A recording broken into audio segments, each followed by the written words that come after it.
Amen. Exalté, Papa. Tu es notre roi, tu es celui qui nous guide, c'est celui qui nous montre le vrai chemin. Alléluia, Seigneur. Seigneur, nous venons dans ta présence, Seigneur, pour que tu nous bénisses et nous Gloire venons à aussi toi, te Seigneur. glorifier et Alléluia, adorer parce que nous Seigneur. savons que c'est pour ça que nous sommes nés, Seigneur. Pour te Bénis-toi servir. son nom, Seigneur. Augmente, Seigneur, nos vies de prière, Papa. Alléluia. Notre vie de consacration, Seigneur. Oui, Seigneur Notre Jésus. foi, Seigneur, pour que nous continuions. Alléluia, Seigneur, Jésus.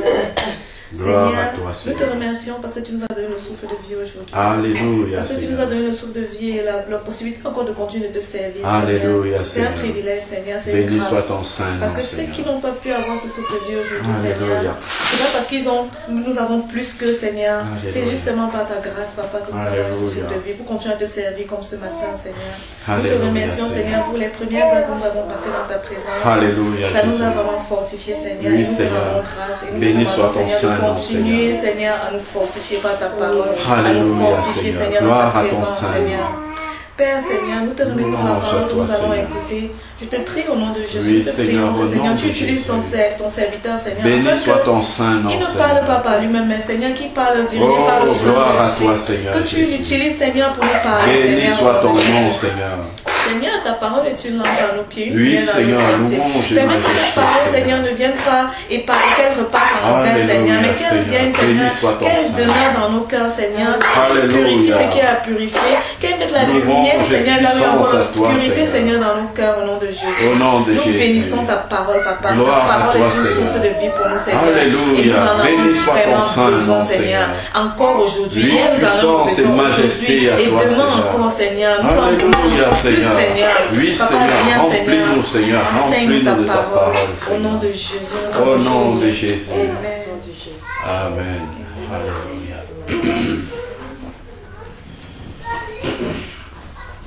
Bénissons le nom du Seigneur Si vous venez, pour c'est bon. sa parole Ou bien vous restez là. que nous allons partager maintenant. Alors,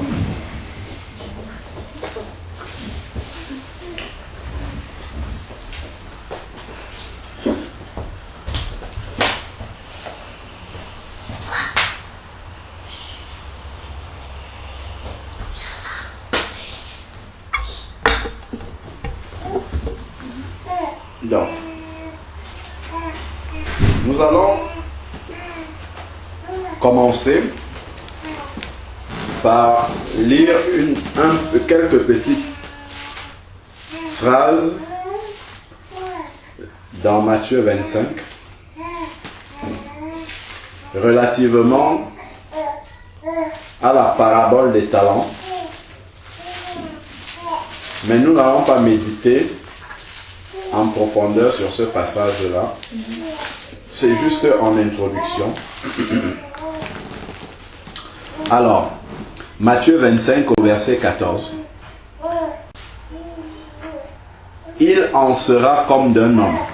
Donc, dans ce contexte-ci, Jésus parle du royaume de Dieu. On voit que plus haut, au début, il a parlé de la parabole des 10 vierges. Et c'est introduit de la façon suivante. Alors, le royaume des cieux sera semblable à 10 vierges.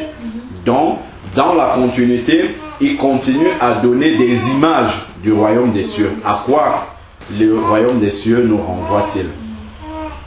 Verset 14, il nous dit donc, il en sera comme d'un homme en partant pour un voyage, appela ses serviteurs et leur confia ses biens.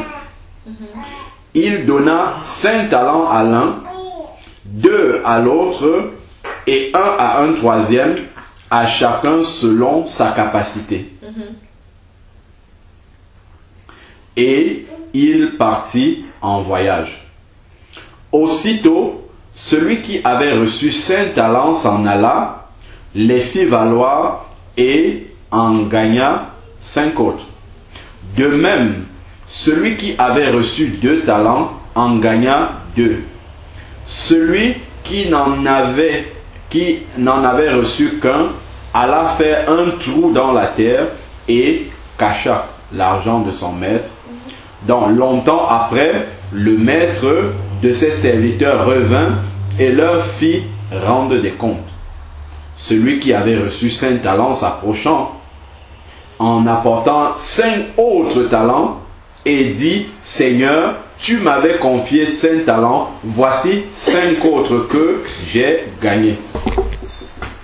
Son maître lui dit, bien, bon et fidèle serviteur, tu as été fidèle en peu de choses, je t'établirai sur beaucoup. Entre dans la joie de ton maître. Celui qui avait reçu 2 talents s'approcha et dit, Seigneur, tu m'avais confié 2 talents, voici 2 autres que j'ai gagnés. Son maître lui dit, bien, bon et fidèle serviteur. Et tu as été fidèle en peu de choses, je t'établirai sur beaucoup. Entre dans la joie de ton maître. Celui qui n'avait reçu qu'un talent s'approcha ensuite et dit, Seigneur, je sais que tu es un homme dur, qui moissonne où tu n'as pas semé, et qui récolte où tu n'as pas répandu.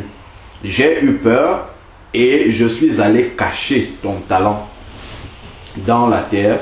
Voici, prends ce qui est à toi.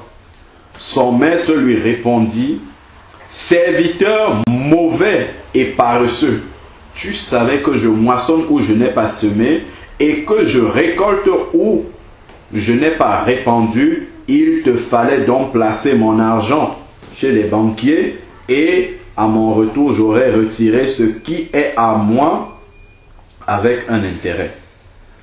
Ôtez-lui donc le talent et donnez à celui qui en a 10, car on donnera à celui qui a et il sera dans l'abondance, mais celui qui n'a pas, on ôtera même ce qu'il a. Et le serviteur inutile, jetez-le dans les ténèbres du dehors, où il y a des pleurs et des grincements. Amen.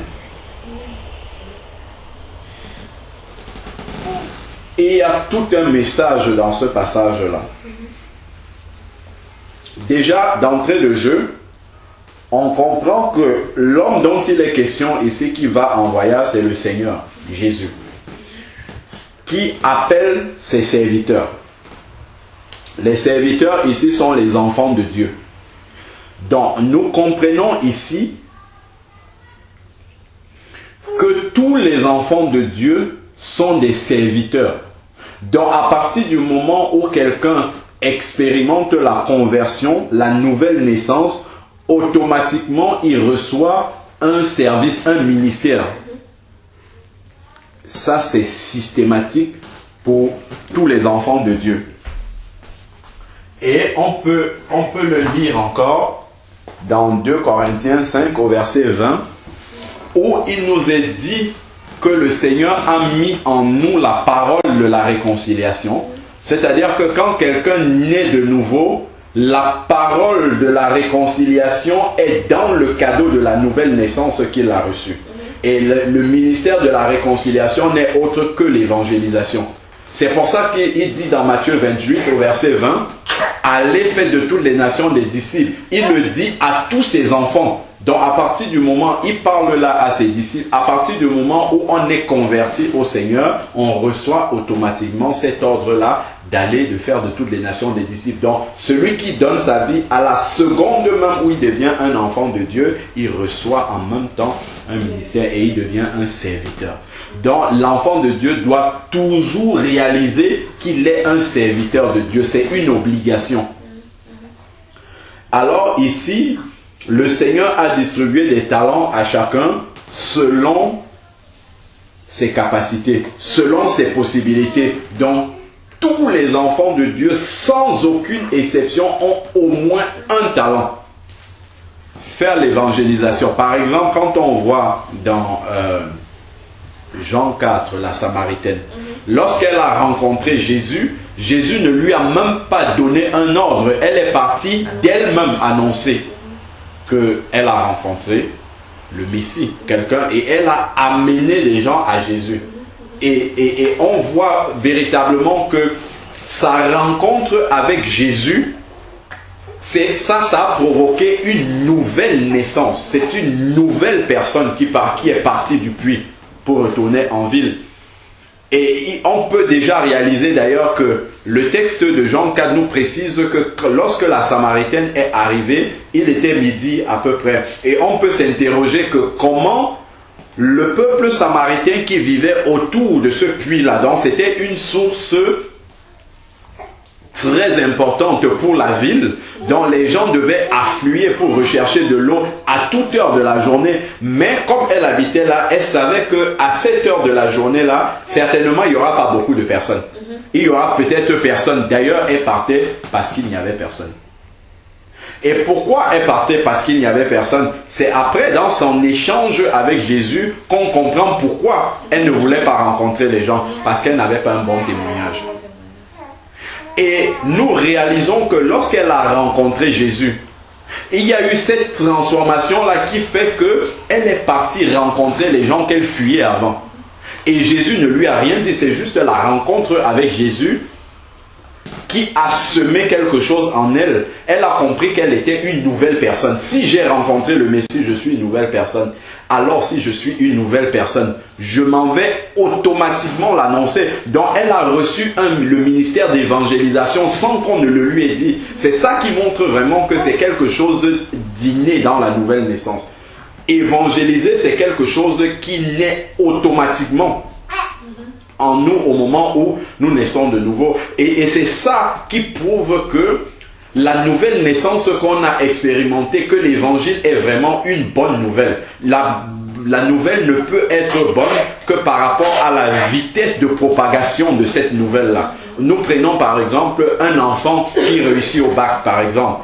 En peu de temps aujourd'hui, avec les moyens qu'on a, toute la famille sera aussi loin qu'ils sont, sera au courant qu'il a réussi à son examen. Je prends l'exemple, si nous sommes ici et que quelque part, je ne sais pas, dans un magasin, un grand magasin, disons, un magasin même où on vend des trucs griffés, si le magasin fait maintenant, là, actuellement, vend tout à 1 euro, je suis sûr que même ici où nous sommes en train de prier, il y a quelqu'un, ça va sonner, le téléphone va sonner.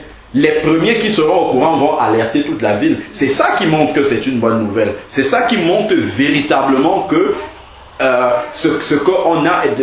Par exemple, quand tu es au travail, dès que tu as une bonne nouvelle, tout de suite tu vas appeler ton mari, ta femme pour partager la bonne nouvelle. Tu ne peux pas la garder pour toi. Tu vas automatiquement vers l'autre pour lui dire, est-ce que tu sais qu'il y a ça qui s'est passé? Est-ce que tu sais qu'il y a cette bonne nouvelle? Il faut que tu sois au courant.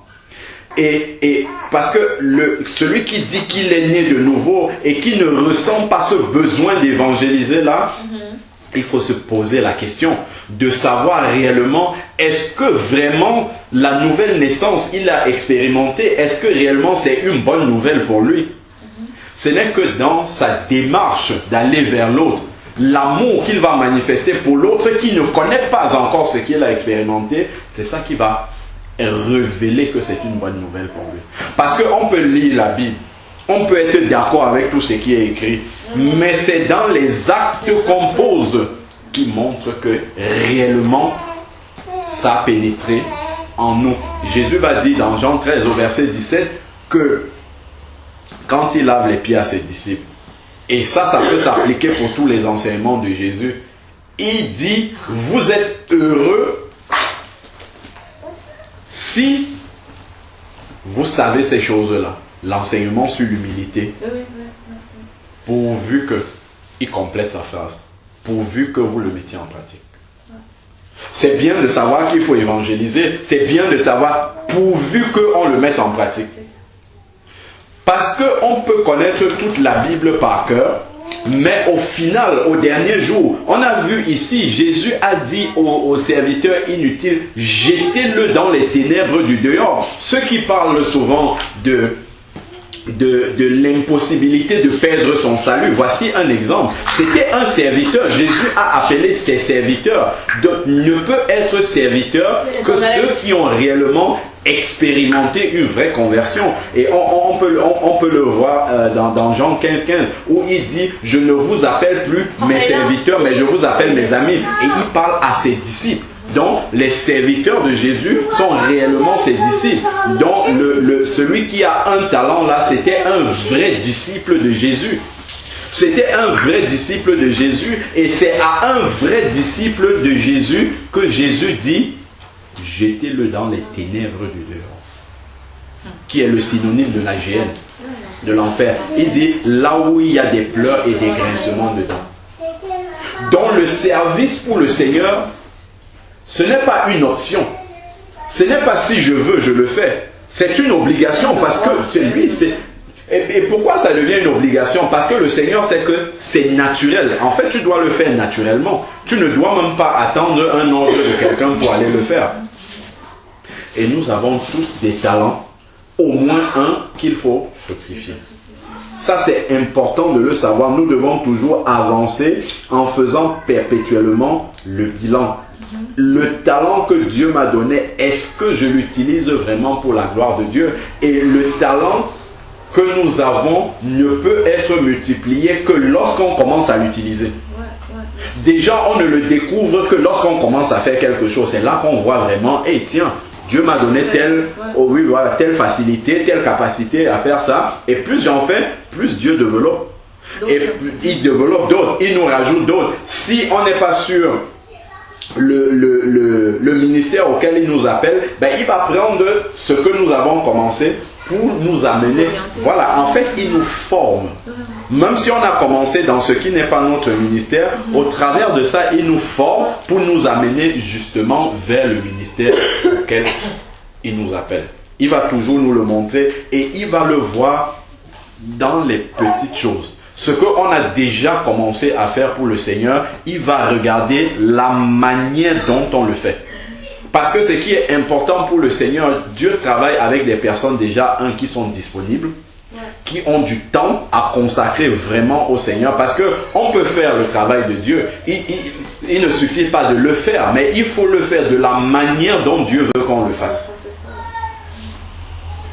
Nous voyons, c'est dans Acte 7, je crois, où il parle, là où les apôtres, on sait que les apôtres servaient aux tables, mais à un moment donné, ils ont dit non, il ne faut pas qu'on continue parce qu'il faut qu'on se consacre vraiment à l'écriture. Et il a dit, choisissez parmi vous 7 personnes qui sont remplies du Saint-Esprit pour servir aux tables.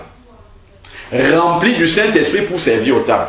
C'est-à-dire que dans le travail du Seigneur, il n'y a pas de petit travail. Même ce qui peut paraître le plus insignifiant, il faut être rempli du Saint-Esprit pour le faire. Pourquoi il faut être rempli du Saint-Esprit? Parce que pour faire de la manière dont le Seigneur veut que ça soit fait, il faut que ça soit le Saint-Esprit qui te conduise pour le faire. Parce que quelqu'un peut sortir évangéliser, mais si tu n'as pas la conviction du Saint-Esprit, si tu n'as pas vraiment cet amour de Dieu en toi, tu vas le faire machinalement comme ça, comme juste un devoir. Mais il faut le faire avec tout l'amour de Dieu, quoi. En fait, c'est pour ça qu'il faut constamment demander au Seigneur de renouveler la passion. En fait, il faut que ça soit une passion. Voilà. Il faut que ça devienne une passion, que ça ne soit pas simplement un devoir, mais une passion.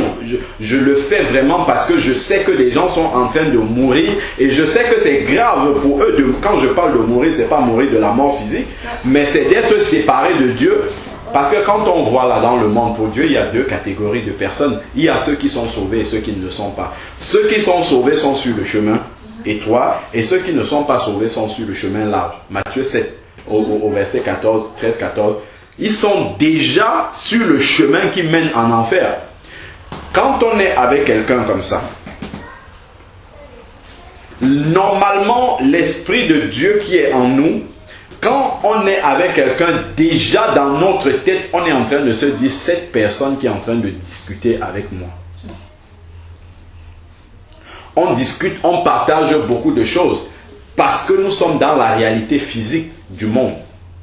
Mais il suffit que la réalité spirituelle arrive là maintenant. Tu vas voir, entre lui et moi, il y a un fossé que personne ne peut traverser. On le voit dans Luc 16, entre Lazare et le riche.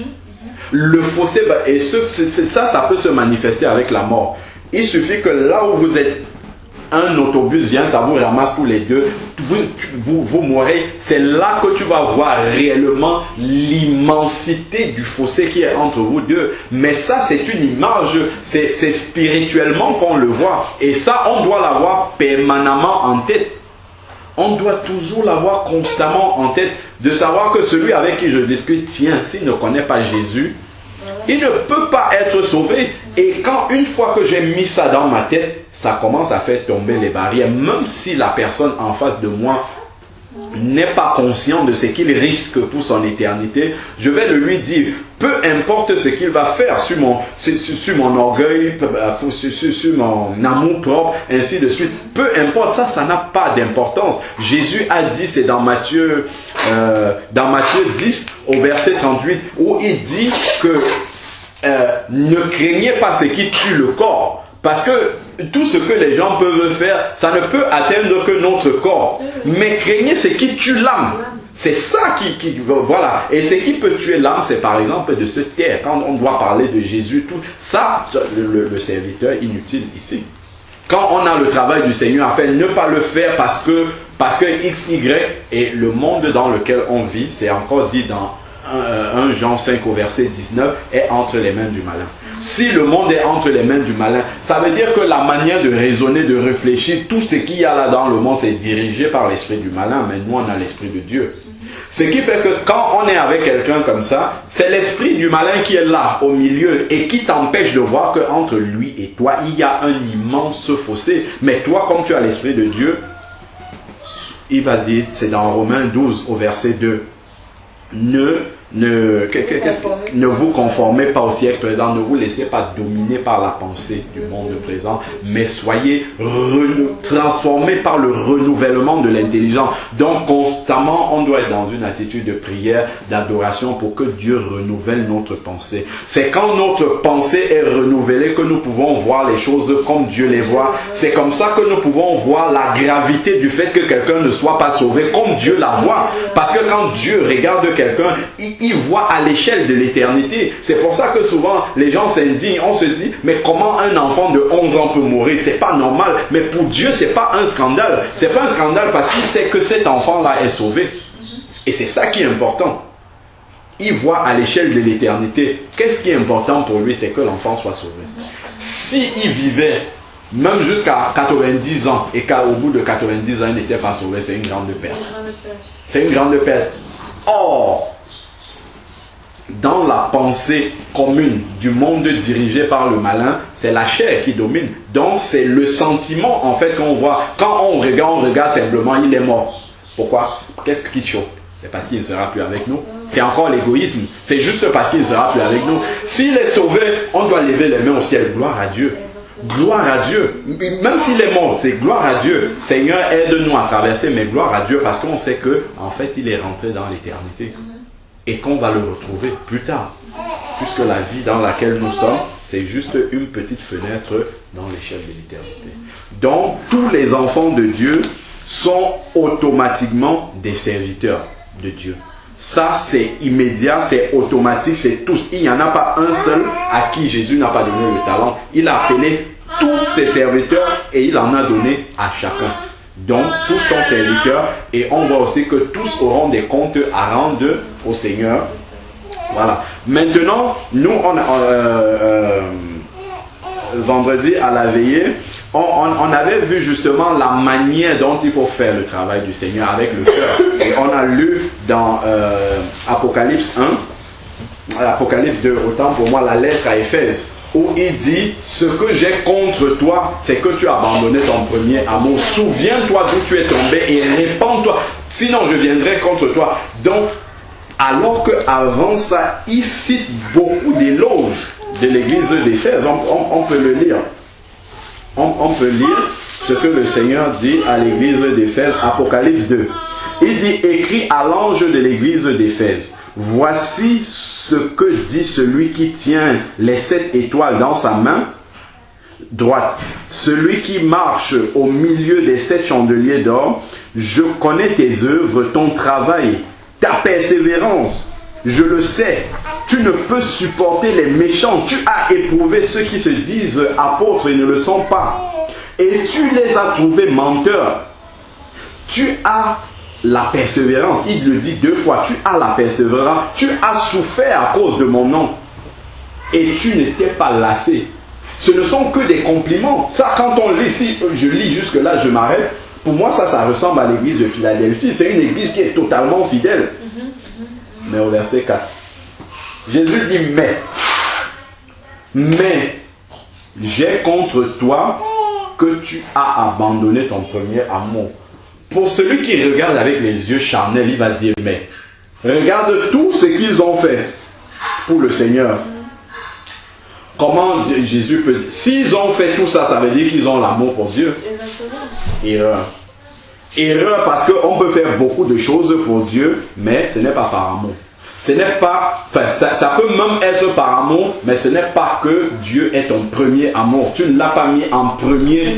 Voilà. Et Dieu veut que nous fassions ce service-là en le mettant en premier. On le fait vraiment parce qu'il nous demande de le faire et qu'il est le premier dans notre vie et qu'il n'y a personne avant lui dans notre vie.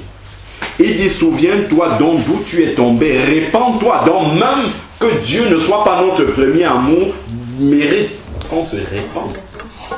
Quelqu'un va dire, non, moi je fais le service du Seigneur, il suffit de faire le service. Entre deux, je fais mes trucs, entre deux, je mets le service du Seigneur. Bien, jamais, jamais.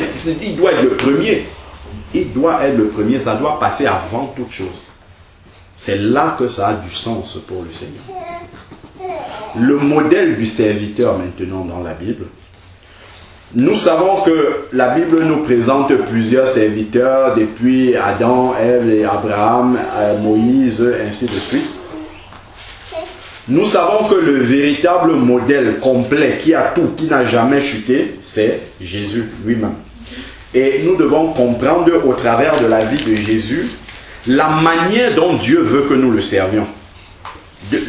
Parce qu'il y a la manière, on a vu bien avec le Apocalypse 2, là, avec l'église d'Éphèse, que la manière compte énormément pour Dieu. La manière dont nous le servons. C'est pas juste servir qui est important pour lui, mais c'est la manière, la disposition du cœur, l'attachement avec lequel les motivations profondes du cœur. C'est ça qui est le plus important. C'est pas la quantité de ce qu'on fait pour Dieu, mais c'est la qualité. La qualité pas au sens de la réussite humaine devant les hommes, mais c'est la qualité devant Dieu.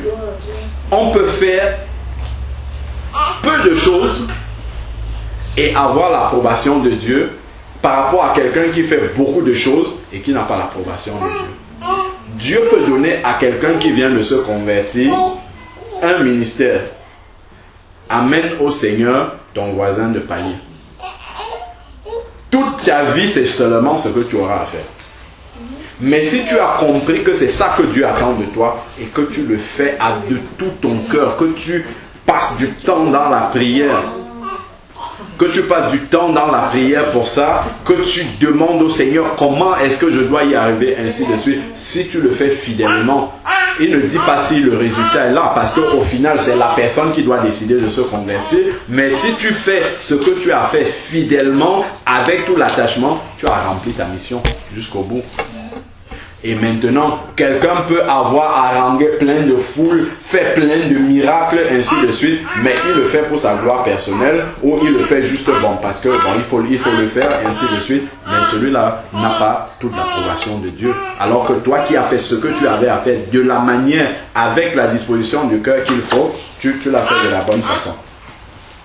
Dans Luc 1, au verset 35, on va voir rapidement le modèle du serviteur. Luc 1, verset 35. Le modèle du serviteur de Dieu. Lorsque l'on voit la manière dont Jésus a conduit son ministère, ça nous permet de comprendre vraiment, il y a plusieurs facettes de la manière dont nous devons, de la manière dont Dieu veut que nous le servions. Donc, cela commence la vie de Jésus. On peut regarder toute la genèse de la vie de Jésus et la manière dont il a conduit son ministère pour bien comprendre. Alors, Luc 1 au verset 35. Luc 1 verset 35, l'ange lui répondit. C'est l'ange qui annonce à Marie la venue de Jésus.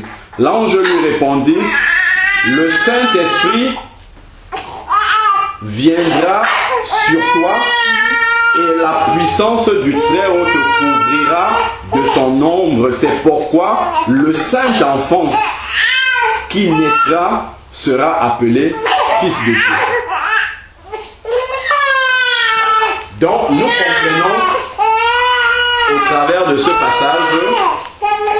comprenons au travers de ce passage que la naissance de Jésus était par la puissance du Saint-Esprit. C'est la puissance du Saint-Esprit qui a permis que Jésus naisse. Puisque Marie, d'ailleurs on le voit dans le passage aussi, Marie n'avait pas connu d'homme. Donc Jésus est né par la puissance du Saint-Esprit.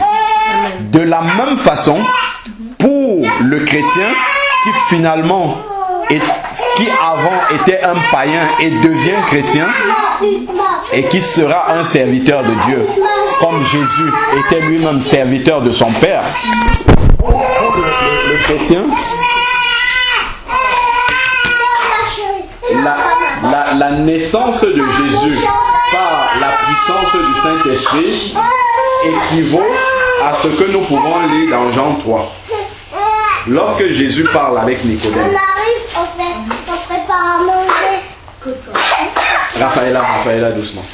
Lorsque Jésus parle à Nicodème, dans Jean 3, au verset 6. Jean 3, 6, il dit, celui qui est... voilà, non, Jean 3, 5.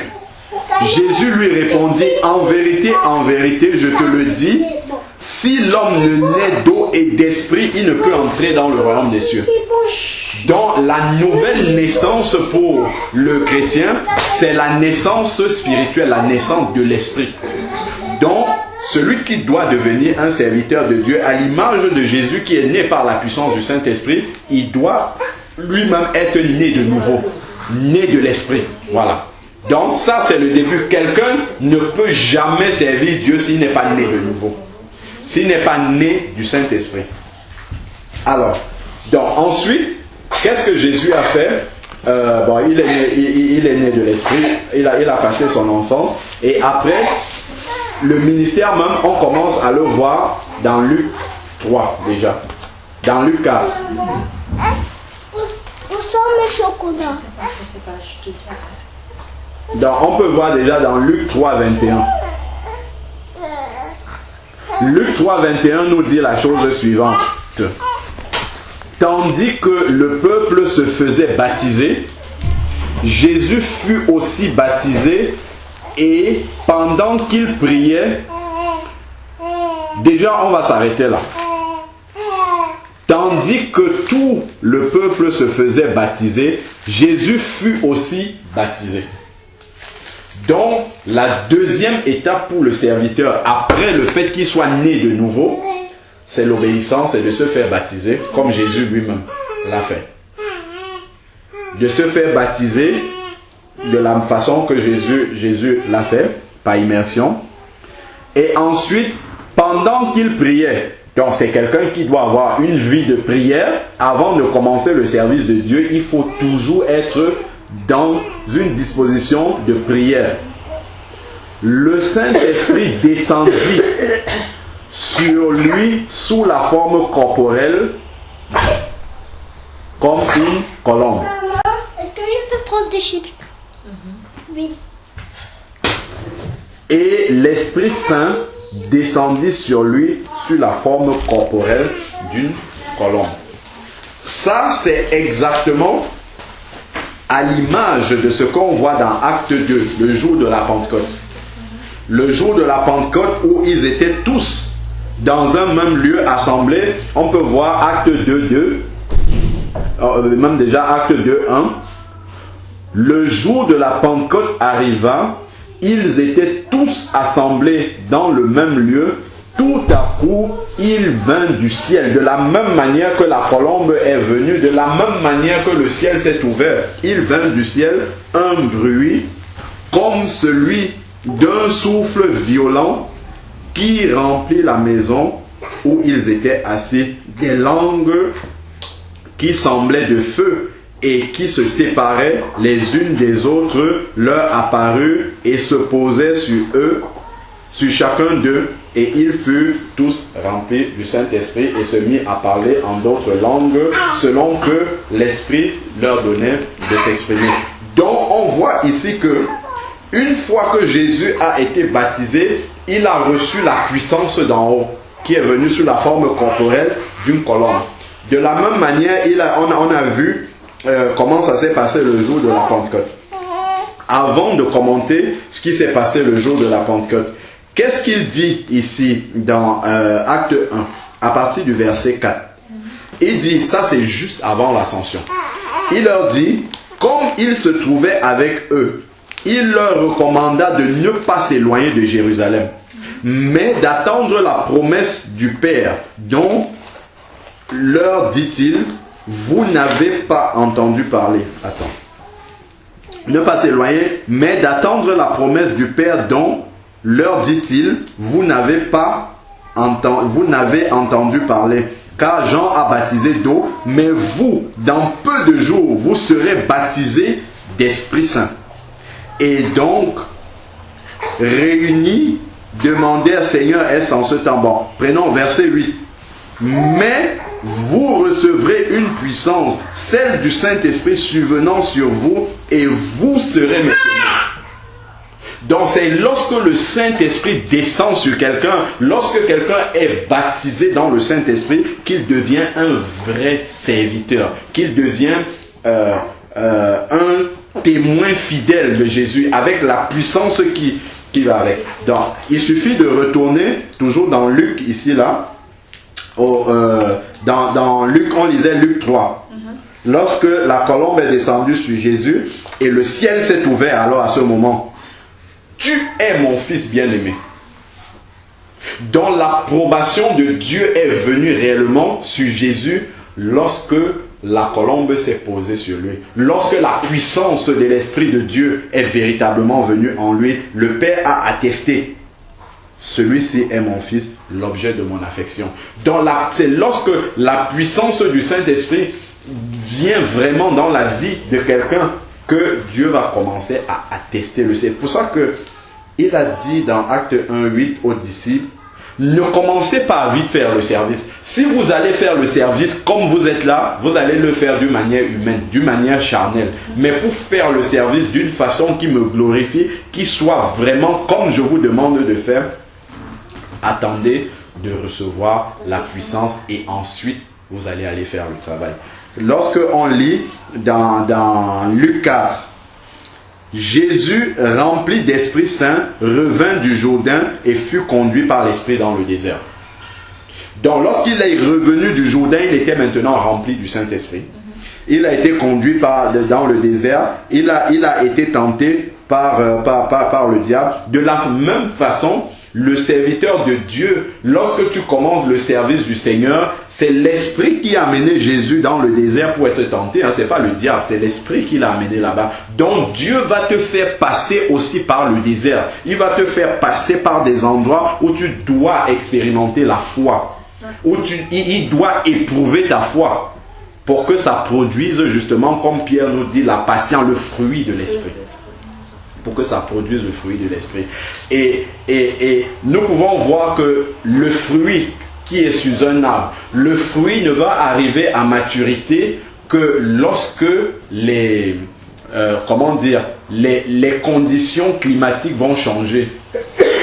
Il faut que plusieurs climat se succède.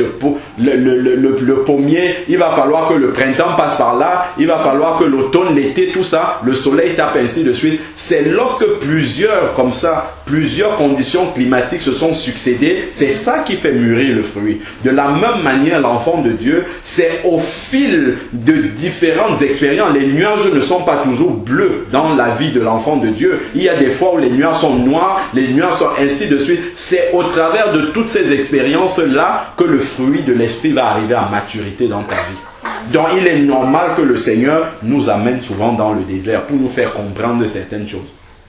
Donc l'épreuve fait partie de la vie de l'enfant de Dieu, ça fait partie de la formation de l'enfant de Dieu.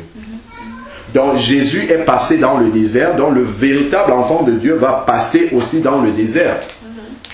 Et au verset 14 maintenant, Jésus, Luc 4, 14, Jésus retourna en Galilée avec la puissance du Saint-Esprit et sa renommée se répandit dans toute la région. Donc maintenant, revêtu de la puissance du Saint-Esprit, là maintenant il a commencé à faire le travail. C'est la même chose, c'est le même modèle qu'il donne aux apôtres ici dans Acte 1, 8, où il dit « Ne vous éloignez pas de Jérusalem, vous recevrez une puissance, le Saint-Esprit survenant sur vous, et à ce moment-là, vous allez devenir mes témoins. » Nous comprenons que ça se passe au moment de l'ascension.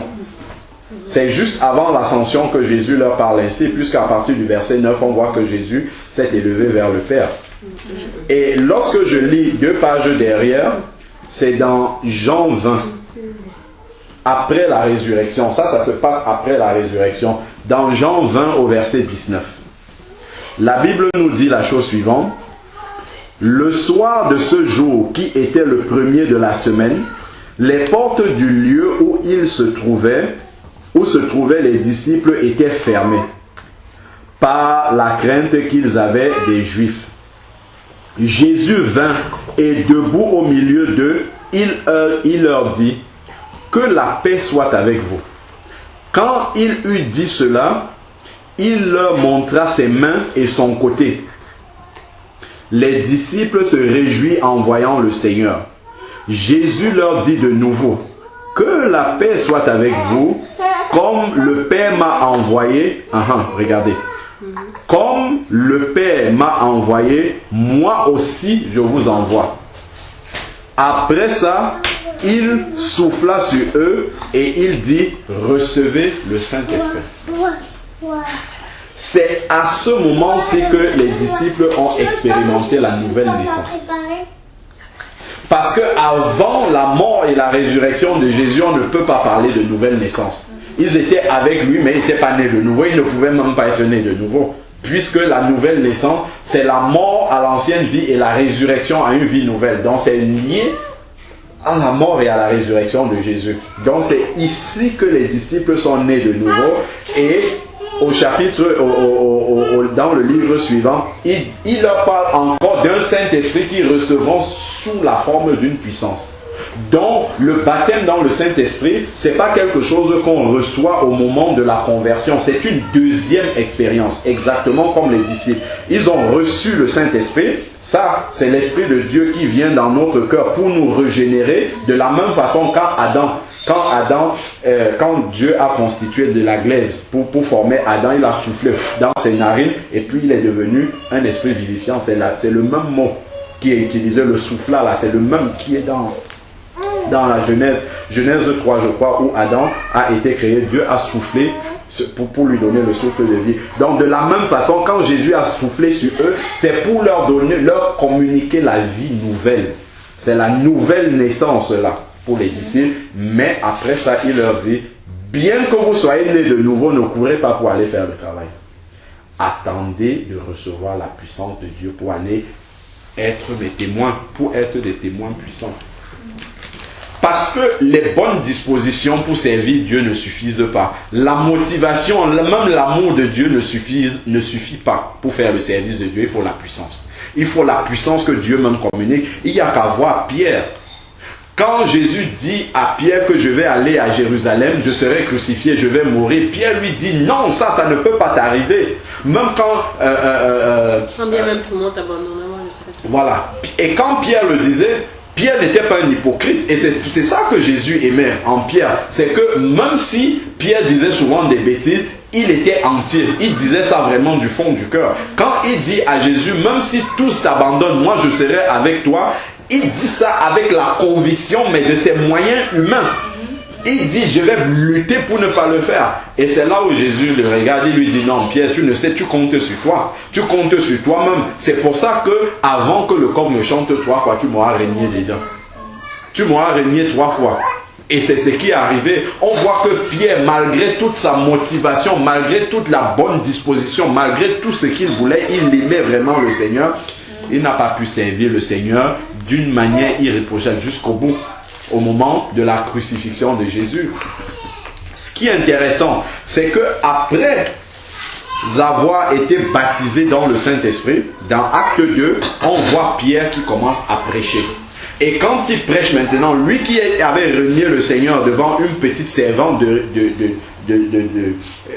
on le voit maintenant devant les Juifs réunis. Quand le livre de Acte 2 nous décrit les gens qui étaient là, les Juifs qui étaient de par le monde. En fait, c'est comme si ce sont les nations qui sont réunies à Jérusalem, et Pierre prêche à toutes les nations de la terre qui sont réunies là. Il y en avait des Mèdes, des Lamites, des Mésopotamies, de la Judée, le Cappadoce, ainsi de suite. C'est le monde entier qui est réuni.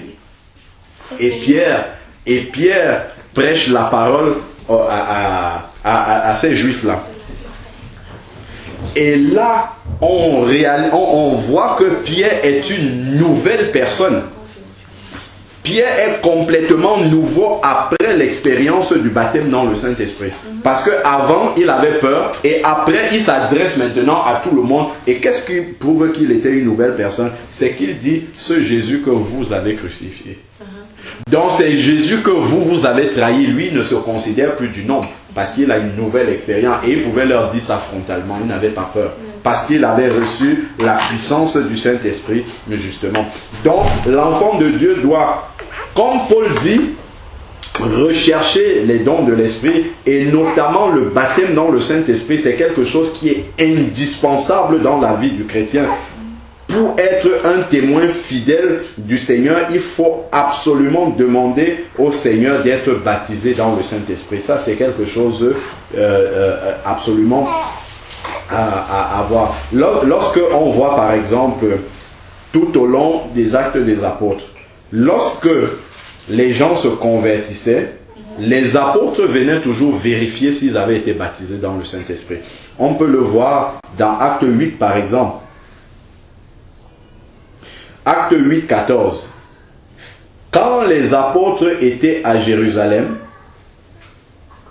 qui étaient à Jérusalem apprirent que les habitants de Samarie avaient reçu la parole de Dieu, dont ils avaient accepté le Seigneur. Ils avaient accepté Jésus comme Seigneur et Sauveur. Ils leur envoyaient Pierre et Jean. Ceux-ci descendus chez eux, prièrent pour eux afin qu'ils reçoivent l'Esprit Saint. Car ils n'étaient pas encore descendus sur eux, ils avaient seulement été baptisés au nom du Seigneur. Donc on ne baptise au nom du Seigneur que des gens qui ont déjà accepté Jésus comme Seigneur et Sauveur. Et on voit que malgré le fait qu'ils étaient baptisés et qu'ils avaient accepté Jésus, puisqu'on a dit qu'ils reçurent la parole de Dieu, souvenons-nous bien que Jean 1 au verset 12 nous dit à ceux qui l'ont reçu, il parle de la parole de Dieu, elle a donné le pouvoir de devenir enfants de Dieu. Donc s'ils avaient reçu la parole de Dieu, ici dans Acte 8, 14, ça veut dire qu'ils étaient de vrais enfants de Dieu, et en plus ils avaient même été baptisés, mais le Saint-Esprit n'était pas encore descendu sur eux. Donc c'est bien la preuve que le baptême dans le Saint-Esprit, c'est pas quelque chose qui se passe automatiquement au moment de la conversion, c'est une deuxième expérience. Et là on voit que les apôtres étaient hyper vigilants là-dessus. Ils venaient vérifier. Pourquoi ils venaient vérifier? Parce que c'était le début, il y avait encore peu de chrétiens. Ils savaient que pour que l'évangile soit prêché à toutes les nations, comme Jésus leur a demandé dans Matthieu 28, allez faire de toutes les nations des disciples, il fallait que les gens soient baptisés dans le Saint-Esprit. Dans Acte 1, 8, il a dit, vous recevez une puissance et vous serez mes témoins. Pour que les témoins se multiplient, il fallait absolument qu'ils aient reçu le baptême dans le Saint-Esprit. On peut encore voir dans Acte 19, de la même manière, pour voir à quel point les apôtres veillaient à ce que les nouveaux convertis soient baptisés dans le Saint-Esprit, parce qu'ils savaient que c'était indispensable pour le travail du Seigneur. C'est pour ça que eux, ils ne jouaient pas avec cela, comme on peut le voir aujourd'hui. Acte 19, verset 1. Pendant qu'Apollos était à Corinthe, Paul, après avoir traversé les hauteurs du territoire, se rendit à Éphèse. Donc Paul est à Éphèse. Il rencontra quelques disciples. Qu'est-ce que ça signifie? Ça signifie qu'il a rencontré des chrétiens. des personnes qui avaient accepté Jésus comme Seigneur et Sauveur. Et il leur dit, avez-vous reçu le Saint-Esprit quand vous avez cru? Voilà la première question que Paul pose à des disciples qu'il a rencontrés. Il ne leur demande pas autre chose. Il leur demande tout de suite, avez-vous reçu le Saint-Esprit lorsque vous avez cru? On sait bien que c'est le Saint-Esprit qui régénère. Si c'était simplement l'Esprit de Dieu qu'on reçoit en nous au moment de la conversion, Paul ne parlerait pas comme ça. Ça veut dire, s'il n'avait pas reçu le Saint-Esprit qui régénère, ça veut dire qu'il ne pourrait même pas être disciple. Donc Paul n'aurait pas posé la question. C'est pour ça qu'il demande, avez-vous reçu le Saint-Esprit lorsque vous avez cru? En fait, il demande, avez-vous été baptisé dans le Saint-Esprit lorsque vous avez cru? Alors, il répondit, nous n'avons même pas entendu dire qu'il y ait un Saint-Esprit. Et voilà ce que Paul dit. Quel baptême avez-vous donc reçu? C'est-à-dire que pour Paul, c'était automatique que lorsque un enfant de Dieu accepte, lorsque quelqu'un accepte Jésus comme Seigneur et Sauveur, il doit normalement recevoir le baptême dans le Saint-Esprit. Il doit le demander pour le recevoir. Et s'il voit des personnes qui ne sont pas baptisées dans le Saint-Esprit, pour lui, il doit avoir un problème au niveau de la conversion. C'est pour ça qu'il leur demande, mais de quel baptême alors vous avez été baptisés? Et c'est là où il leur dit, le baptême de Jean. Ah, Paul comprend. Il dit, bon, ok, on va remettre tout ça en ordre. Alors Paul dit, Jean a baptisé, c'est verset 4. Alors Paul dit, Jean a baptisé du baptême de repentance. Et il disait au peuple de croire en celui qui venait après lui, c'est-à-dire en Jésus. Sur ces paroles-là, il fut baptisé au nom du Seigneur Jésus. Donc, Paul a d'abord commencé par remettre les choses en ordre, les baptiser au nom de Jésus, et immédiatement après, qu'est-ce que Paul fait? Verset 6, il leur imposa les mains, le Saint-Esprit vint sur eux, et il se mit à parler en langue et à prophétiser. Tous ces hommes étaient au nombre de 12. Donc, tous ont été baptisés dans le Saint-Esprit et tous ont parlé en de nouvelles langues. Donc voilà déjà deux passages qui nous montrent que pour les apôtres, c'était une priorité essentielle que les gens soient baptisés dans le Saint-Esprit. Si on avait cette manière de veiller là dans nos églises, que les gens soient vraiment baptisés dans le Saint-Esprit, il y a beaucoup de problèmes qui seraient écartés des églises. Parce que la plupart des problèmes qui surgissent dans les églises sont liés à la chair. Or, le baptême dans le Saint-Esprit vient tuer justement, vient tuer la chair qui continue à vivre en nous. Et nous avons compris au travers de ces passages-là que le signe, d'après Acte 2, Acte 1, 8, Acte 19, que le signe initial du baptême dans le Saint-Esprit, c'est le parler en langue. C'est le modèle biblique. Donc parler en langue, c'est pas simplement un don spirituel que Dieu accorde à quelques chrétiens qui sont des élites, mais c'est un don qu'il accorde à tous ses enfants, mais qui le demande. Il faut demander et comprendre à quoi ça sert le parler en langue. Dieu ne le donne pas simplement pour s'amuser, pour amuser la galerie, c'est pas ça. C'est réellement pour être un témoin puissant. Pourquoi? Parce que lorsque nous parlons en langue, on le lit dans 1 Corinthiens 14, celui qui parle en langue s'édifie lui-même. Dans le texte grec, c'est celui qui parle en langue se charge comme une batterie. Il se charge comme une batterie. En plus, on parle dans la langue nouvelle, plus Dieu nous remplit du Saint-Esprit. Et à ce moment-là, quand on commence à parler en français, les paroles qui viennent dans notre bouche sont des paroles qui sont directement conduites par le Saint-Esprit. Directement conduites par le Saint-Esprit. C'est pour ça que Paul, dans 1 Corinthiens 14, dit aux Corinthiens, je désire que vous parliez tous en langue. Et il leur dit, je glorifie Dieu parce que moi-même je parle en langue encore plus que vous. Alors que les Corinthiens parlaient déjà beaucoup en langue. Et s'il a écrit 1 Corinthiens 14, c'était pas pour leur interdire de parler en langue, mais c'était pour leur montrer comment, lorsqu'on est en assemblée, il faut pouvoir diriger l'exercice des dons spirituels et notamment le parler en langue. Il faut bien comprendre, parce qu'il y en a beaucoup qui lisent dans 1 Corinthiens 12. 1 Corinthiens 12 où il est écrit, tous parlent-ils en langue, tous prophétisent-ils. ainsi de suite. Et on dit à ce moment-là que le don des langues, c'est pour certains et pas pour d'autres. Non. Erreur, parce que dans Acte 2, au verset 39, Acte 2, déjà verset 37. Acte 2, au verset 37 déjà, quand Pierre a fini la prédication, après avoir entendu cela, il eut le cœur vivement touché et ils dirent à Pierre et aux autres apôtres, frères, que ferons-nous? Pierre leur dit, répentez-vous et que chacun de vous soit baptisé au nom du Seigneur Jésus. C'est à ce niveau-là que les disciples d'Éphèse étaient quand Paul les a rencontrés, juste après les avoir baptisés au nom de Jésus, pour le pardon de vos péchés, et vous recevrez le Saint-Esprit. Et vous serez baptisés dans le Saint-Esprit. Verset 39, il dit, car la promesse est pour vous, pour vos enfants, et pour tous ceux qui sont au loin. Nous sommes les chrétiens qui avons cru loin, très très loin d'Israël, là-bas, loin de Jérusalem. Et pour tous ceux qui sont au loin, en aussi grand nombre que Dieu les appellera. Donc le baptême dans le Saint-Esprit, c'est pour tous les enfants de Dieu sans aucune exception. Mais c'est parce qu'on n'a pas compris à quoi ça sert. Le parler en langue, certains disent même que c'est diabolique parce qu'on ne sait pas à quoi ça sert, c'est tout. À partir du moment où les gens vont vraiment lire les épîtres aux Corinthiens là pour comprendre à quoi sert le parler en langue, on comprendra qu'on ne peut absolument pas s'en passer.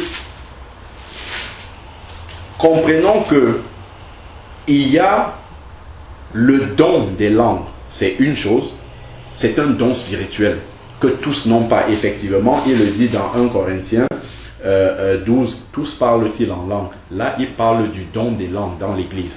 Parce que le don des langues, c'est quoi? C'est un don de prophétie qui se communique dans l'église, mais en langue, en fait. Donc, c'est quelqu'un qui parle une langue nouvelle à haute voix dans l'église. En fait, c'est Dieu qui parle aux hommes au travers de cette personne-là. C'est pour ça que Paul dit que si quelqu'un parle comme ça, pas plus de 3, et qu'on s'arrête, qu'on interprète ce qu'il a dit. Parce que c'est Dieu qui s'adresse au peuple. Mais maintenant, dans le culte personnel de quelqu'un, il doit parler en langue pour s'édifier lui-même, pour se charger comme une batterie et pour pouvoir aller faire le travail du Seigneur après, pour pouvoir être rempli du Saint-Esprit. Donc, il y a le don des langues et ça, tout le monde ne le reçoit pas. C'est la prophétie en langue avec l'interprétation. C'est pour ça qu'il dit que celui qui a reçu le don des langues prie pour recevoir également l'interprétation. Mais il y a le signe des langues. Le signe des langues, ça c'est tout le monde. Parce que tout le monde peut être baptisé dans le Saint-Esprit. Et qu'est-ce qui prouve que quelqu'un est baptisé dans le Saint-Esprit? C'est le signe des langues. C'est quand ça se manifeste par cette langue nouvelle qui arrive. Et ça, déjà, on le voit au moment de la Pentecôte. Seulement, il y a deux. Dans les langues que Dieu donne, ça peut être une langue que les gens parlent, mais que tu n'as pas appris.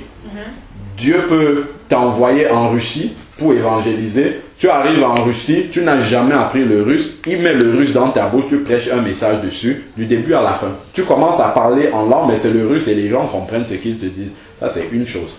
Après, maintenant, Dieu peut te donner une langue qui n'existe pas sur la terre. Une langue céleste, en fait, que lui seul comprend. Et ça, on peut le voir dans 1 Corinthiens 13, où il dit, même si je parle la langue des anges,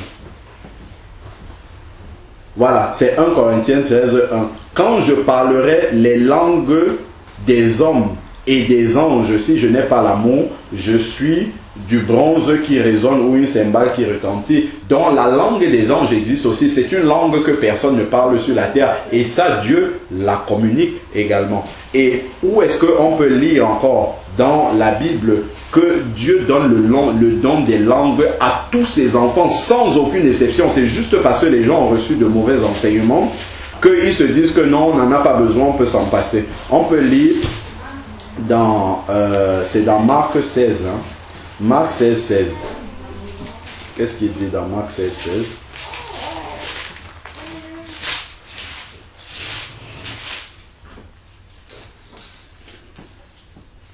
Marc 16, 17 même. Marc 16, 17. Marc 16, 17, il dit: voici les signes qui accompagneront ceux qui auront cru. En mon nom, ils chasseront les démons, ils parleront de nouvelles langues. Donc, immédiatement, on voit qu'en plus, l'ordre n'est pas au hasard. Deuxième truc, après avoir éliminé les démons qui peuvent empêcher les gens de croire, c'est qu'ils parleront de nouvelles langues. Les nouvelles langues sont données à tous ceux qui ont cru. Voici les miracles. Donc, quelqu'un qui parle en langue, c'est la confirmation que c'est quelqu'un qui croit. Donc la seule condition pour être baptisé dans le Saint-Esprit, c'est de croire. Et comment est-ce que justement on peut également lire dans Acte 11.11, dans Luc 11.11.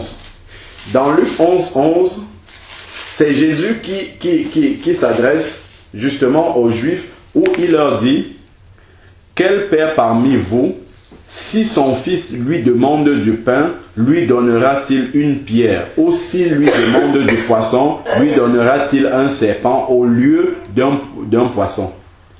Verset 12. Ou s'il demande un œuf, lui donnera-t-il un scorpion? Si donc, vous qui êtes mauvais, vous savez donner de bonnes choses à vos enfants, à combien plus forte raison le Père Céleste donnera-t-il le Saint-Esprit à ceux qui le demandent? Donc le Seigneur donne le baptême dans le Saint-Esprit à tous ses enfants qui le demandent. La condition, c'est qu'il faut demander. 1, il faut croire. On a vu dans Marc 16, 17, il faut croire. Voici les signes qui accompagneront ceux qui auront cru en mon nom. Ils parleront de nouvelles langues. 1, il faut croire. Il faut être un disciple, on a vu. Et il faut le demander à ceux qui le demandent. Et on voit dans Acte 1, que dans Acte 1.8, quand il a dit: vous recevrez une puissance, le Saint-Esprit survenant sur vous et vous serez mes témoins, qu'est-ce que les disciples ont fait?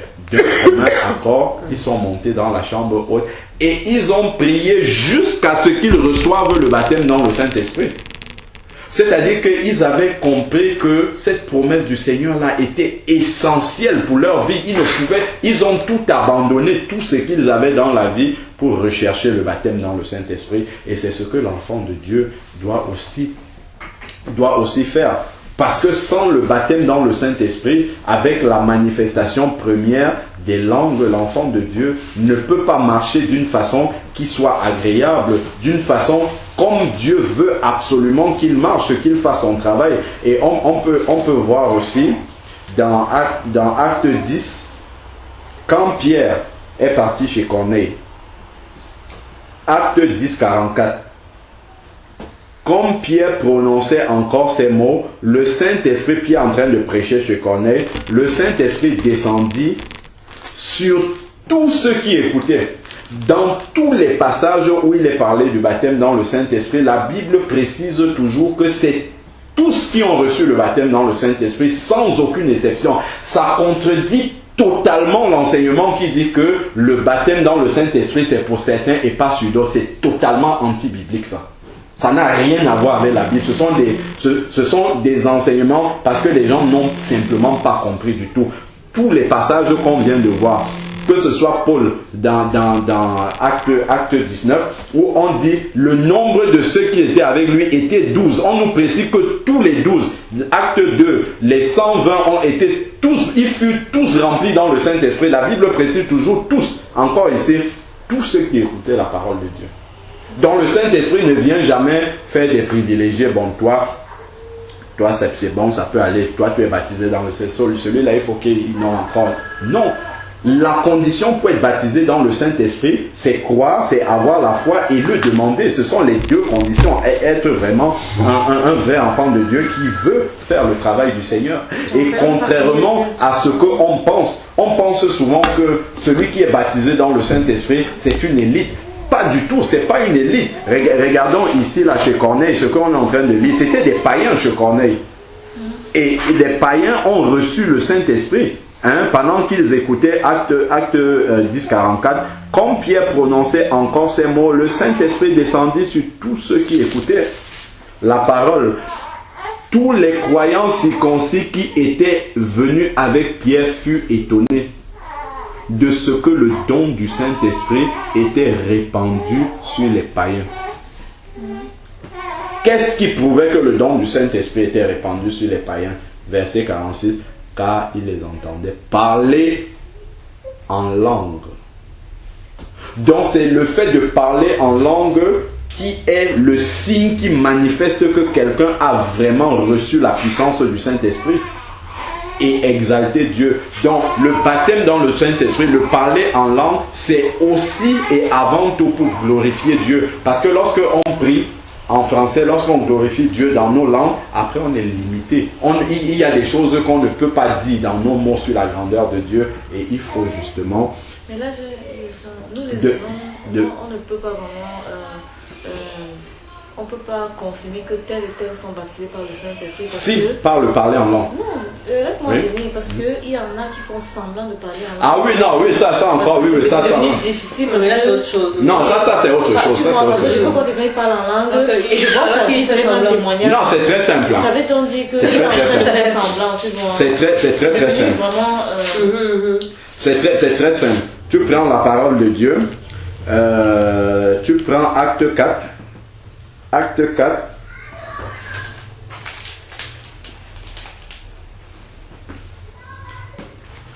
Ah non, Acte 5, 32, exactement. Acte 5, 32. Acte 5, 32 nous dit: nous sommes témoins de ces choses, de même que le Saint-Esprit de Dieu, que Dieu a donné à ceux qui obéissent. Donc, le Saint-Esprit vient dans la vie de celui qui obéit. C'est pour ça qu'on a dit avant, dans tous les passages, qu'on voit que c'était des disciples. Quand on voit par exemple dans Acte 1:8, les disciples, ça veut dire celui qui veut faire exactement comme son maître. C'est celui qui a la bonne disposition pour obéir. Quelqu'un te dit qu'il est baptisé dans le Saint-Esprit, parle en langue, c'est pas grave. Normalement, spirituellement, c'est le signe qu'on regarde. Mais après, voilà, exactement. Tu ne peux pas avoir le don du Saint-Esprit sans avoir les fruits de l'Esprit. Ça marche ensemble. Si j'ai le don du Saint-Esprit, automatiquement, les fruits doivent suivre. Je ne peux pas avoir le don sans les fruits. Donc si quelqu'un ne produit pas les fruits dans sa vie, son baptême dans le Saint-Esprit n'a aucune valeur. Parce que la puissance du Saint-Esprit vient dans la vie de quelqu'un pour consumer d'abord le péché. Consumer le péché et le changer. C'est justement l'obéissance, comme on le voit dans Acte 5:32, c'est cette obéissance-là qui montre vraiment que le Saint-Esprit est venu dans sa vie. Parce que déjà, quand on reçoit le Saint-Esprit lors de la nouvelle naissance, déjà, quand on marche avec Dieu, quand on fait des choses, le Saint-Esprit nous reprend intérieurement. On a envie tout de suite de remettre les choses en ordre devant le Seigneur. Mais quand le baptême dans le Saint-Esprit vient dans la vie de quelqu'un, en fait, tu n'as plus seulement le Saint-Esprit en toi. On a dit Jésus rempli. Tu es revêtu maintenant du Saint-Esprit. C'est-à-dire que le Saint-Esprit va être beaucoup plus exigeant dans la vie de quelqu'un qui est baptisé dans le Saint-Esprit que celui qui ne l'est pas. Donc quelqu'un qui te dit qu'il est baptisé dans le Saint-Esprit, tu le vois marcher clairement dans le péché comme ça, il raconte des histoires. Il est baptisé d'un autre esprit, il n'est pas baptisé de l'Esprit de Dieu. Parce que quand l'Esprit de Dieu vient dans une vie, c'est justement pour consumer le péché. Et c'est sa manière de vivre qui va attester si réellement son baptême dans le Saint-Esprit est concret. Ça c'est clair que si tu entends quelqu'un parler en langue, tu regardes sa vie, voilà, c'est qu'il fait semblant. Donc c'est un don spirituel qu'il faudrait demander au Seigneur pour justement être ce témoin puissant-là et faire le travail comme Dieu veut que nous le fassions. Même quand on est en train d'évangéliser, quand tu es en train de marcher et que tu n'as pas rencontré quelqu'un, tu peux commencer à parler en langue pour que le Seigneur inspire justement tes paroles, pour que lorsque tu vas ouvrir la bouche pour parler, que tu donnes vraiment les paroles qui cadrent avec cette personne-là. Et le baptême dans le Saint-Esprit qui se manifeste par le parler en langue, c'est vraiment le point de départ de la manifestation des dons spirituels. Donc, lorsque quelqu'un parle en langue pour se préparer pour un culte, pour le message, tout ça, tu peux être en train de prêcher la parole de Dieu ou dans une réunion de prière. Le fait de parler en langue, après tu commences à dire des paroles en français, en fait c'est déjà la parole de connaissance qui est en train de se manifester sans même que tu aies besoin de dire ainsi parle le Seigneur ou bien le Seigneur dit ceci. Non, tu commences à dire des paroles ordinaires en français, mais c'est la parole de connaissance qui se manifeste déjà. Donc le baptême dans le Saint-Esprit, c'est vraiment la porte d'entrée de la manifestation des dons spirituels. La prophétie, la parole de connaissance, la parole de sagesse, tout ça, ça commence initialement par le baptême dans le Saint-Esprit. C'est par là que c'est ça le début même de la manifestation des dons spirituels. Et pendant que je méditais une fois, le Seigneur m'a mis une parole dans le cœur, il m'a révélé quelque chose sur la puissance du parler en langue. Et il me l'a montré avec l'image de l'informatique, dans l'informatique. Le Seigneur me montre que lorsque tu écris, si je fais un mail commun, je fais un mail, toi tu es peut-être sur Yahoo, elle est sur Hotmail. Je vous mets tous les deux en copie. Je fais envoyer. Moi je suis Hotmail. Tu es Hotmail. Tu vas recevoir avant elle. Parce que tous les deux, nous sommes Hotmail. Moi, j'envoie depuis ma boîte Hotmail. Oui. Toi, tu es Hotmail. Elle, le même mail, vous êtes en copie, elle est Yahoo. Puisque le mail doit sortir du serveur pour partir sur le serveur de Yahoo, alors que nous sommes sur le même serveur sur Hotmail, tu vas recevoir plus rapidement qu'elle. Oui. Et c'est une affaire de millisecondes. Bien sûr. Tu vas recevoir. Oui. De la même manière, c'est comme ça que le parler en langue se passe. Le parler en langue est directement inspiré. En fait, c'est pas toi qui parles, c'est l'Esprit de Dieu qui parle en toi, puisque la Bible dit que l'Esprit de Dieu vient à notre secours par des sons inexprimables. Donc, c'est l'Esprit de Dieu qui, en fait, est en train de parler au travers de ta bouche. Et nous savons que le Saint-Esprit, c'est Dieu lui-même. Oui. Donc, en fait, c'est comme si Dieu se priait lui-même. Et donc, c'est comme si... Comme Dieu se prie lui-même, c'est l'image de celui qui envoie un mail de Hotmail à Hotmail. Alors que dans une prière en français, en fait, tu pries certes en français, mais c'est une prière dans une langue différente. Voilà. Et il me montrait l'image de Jésus. Quand Jésus priait, les prières de Jésus étaient instantanément exaucées. Quasiment, quand il priait pour quelque chose, les ossements étaient instantanés parce que Jésus est Dieu lui-même. C'est comme si Dieu se priait lui-même quand Jésus priait. Donc c'est la même manière avec le parler en langue. Quand la prière en langue arrive, c'est exactement comme la prière de Jésus, de Jésus qui arrivait au Père, parce que c'est Dieu lui-même qui est en train de prier. Et lorsque on prie en langue, en fait, on prie nécessairement selon la volonté de Dieu. Parce que, en fait, c'est le Saint-Esprit qui prie. Et le Saint-Esprit sait mieux que nous-mêmes demander à Dieu ce qu'il nous faut. Donc, et ça, c'est une réalité. Parce que, avant, les gens sont plus centrés sur la manifestation de ce don-là, c'est-à-dire le fait de dire des langues nouvelles, parce qu'on pense que ça rend spirituel. C'est pas ça. C'est pour ça qu'il faut comprendre d'abord l'importance. Avant de demander ce don-là, il faut comprendre ce que ça implique dans la vie du chrétien. Et c'est là que réellement, lorsque tu auras ce don-là, tu pourras l'utiliser à bon escient, comme le Seigneur le veut. C'est là où tu vas manifester vraiment une puissance qui va effrayer le diable. Parce que tu sais à quoi ça sert. Tu sais l'utiliser. Nous, on l'a vu une fois avec Raphaëla. J'étais parti chez mon frère à Tours. Et là-bas, j'ai commencé à prier tout seul, hein, dans les toilettes chez lui et tout. Et je suis revenu ici. Et le Seigneur m'a montré dans un rêve, en fait, que chez lui, il y avait des objets occultes. Il y avait des choses occultes chez lui. Voilà, chez mon frère. Et puis on a donc commencé à faire un jeûne pour demander au Seigneur vraiment de nous révéler, vraiment d'exposer et ainsi de suite. Et alors qu'on a commencé ce jeûne à Raphaëla, un soir, le soir même où on a commencé, Elle commence à crier un peu comme elle, ça c'est même rien. Elle pleurait, elle se tordait le ventre dans son lit. On allait la prendre, la mise avec nous. Quand on prie pour elle, ça se calme. On adore le Seigneur, ça se calme. Dès qu'on se recouche, elle recommence à tordre le ventre. Dès qu'on prie, on adore, ça se calme. Ça fait peut-être 2-3 fois comme ça. Et après, quand on a recommencé à prier pour elle, l'Esprit de Dieu m'a poussé, j'ai commencé à prier en langue. Et quand j'ai prié comme ça s'est une nette là, et puis elle n'a plus jamais pleuré son ventre. Plus jamais net. Ça a vraiment fait comme si... Oui, instantanément, ça s'est arrêté. Plus jamais. Et c'est là vraiment qu'on a vu la puissance du don. Et celui qui a le don des langues, tu peux intercéder pour des gens dans le monde, pour des problèmes que tu ne connais même pas. Tu peux penser à ta sœur, par exemple, au pays. Tu ne sais pas ce qu'elle est en train de vivre et tu commences à prier. Voilà. Et le Saint-Esprit, dans cette prière-là, inspire les besoins exacts. Donc,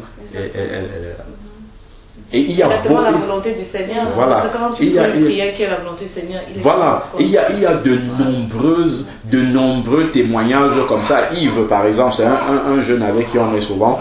Il est parti faire une partie de un semestre au Canada. Quand il partait d'ici, bon, il ne priait pas en langue, tout ça. Il est arrivé dans une église au Canada et un pasteur était en train de prêcher et le pasteur a donné un témoignage.